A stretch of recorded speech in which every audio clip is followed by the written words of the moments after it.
কৃষ্ণ বলরাম তারাই আসিতেছে এ মধু রাই হে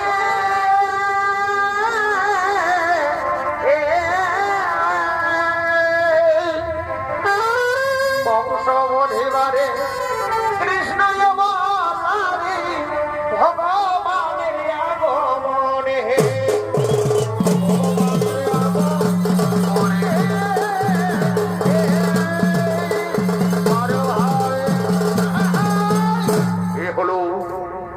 অসুর সম্রাট কংসাসুর।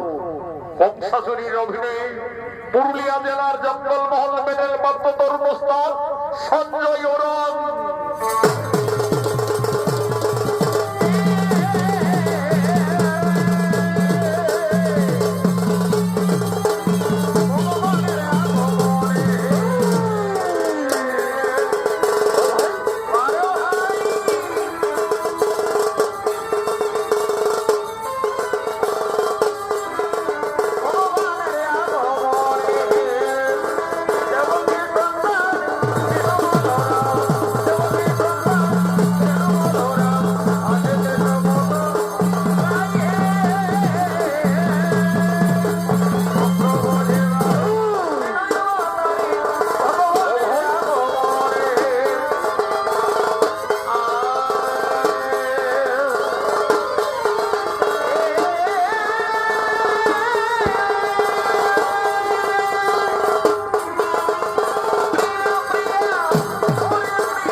মহাদেব বাবা মহাদেবের কঠোর তপস্যায় রত হলে। ও নমঃ শিবায় শিবায়। ও নমঃ মহাদেব মহাত্রাণ মহাযোগী বৈস্তার সর্বপাপহর দেব মকরায় নমো নমো নমো।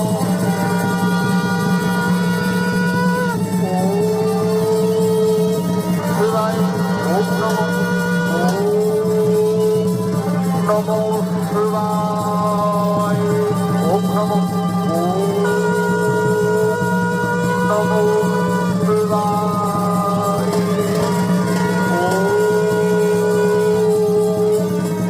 নমো শিবায়।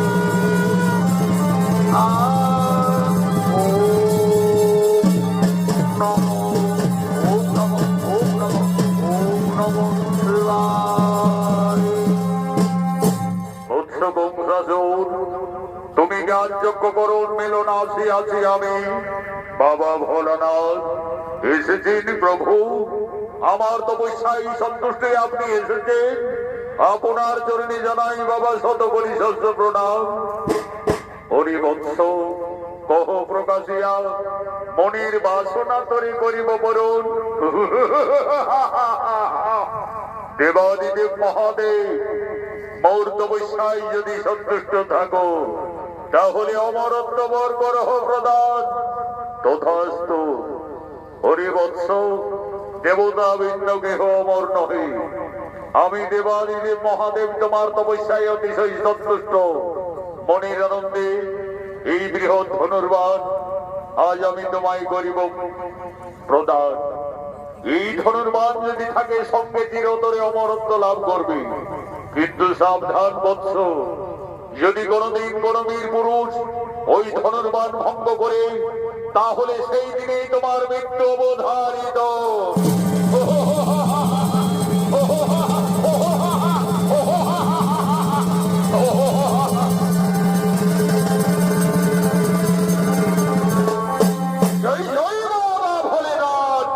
এই ধনুর্বাণ সঙ্গে থাকলে আমার মৃত্যু কখনো হবে না, চিরতরে অমর হয়ে থাকবো। আমাকে পরীক্ষা করতে হবে।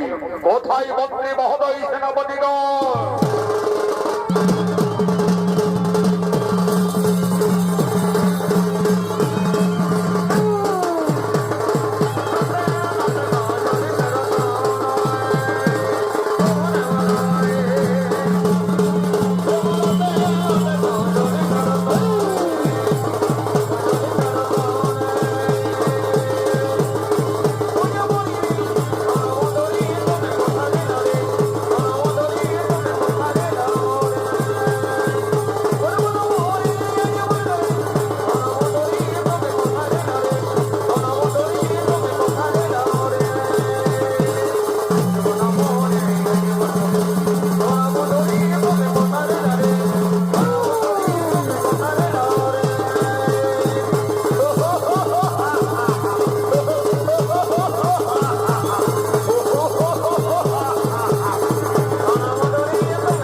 আজ আমাদের অতি আনন্দের দিন, সৌভাগ্যের দিন। আমার কঠোর তপস্যায় সন্তুষ্ট দেবাদিদেব মহাদেব মনের আনন্দে এই ধনুর্বাণ করেছে প্রদান। এই ধনুর্বাণ সঙ্গে থাকলে আমার মৃত্যু হবে না, চিরতরে আমি অমর হয়ে থাকবো। আমাকে পরীক্ষা করতে হবে। আমার সেনাপতিরা যারা গেছে গোকুলে ওই নন্দগোয়ালার বেটা কৃষ্ণ বলরাম একে একে সকলকে বিনাশ করেছে। কেউ তারা জীবনে মথুরায় ফিরে আসতে পারেনি। আমি মথুরাপুরী ধনুর যজ্ঞ করব। এই ধনুর যজ্ঞে কৃষ্ণ বলরামের আহ্বান জানাবো। যাও, আর বিলম্ব না করে কংসাসুরের ধনুর যজ্ঞের আমন্ত্রণের বার্তা তোমরা নগরী নগরী পৌঁছিয়ে দাও।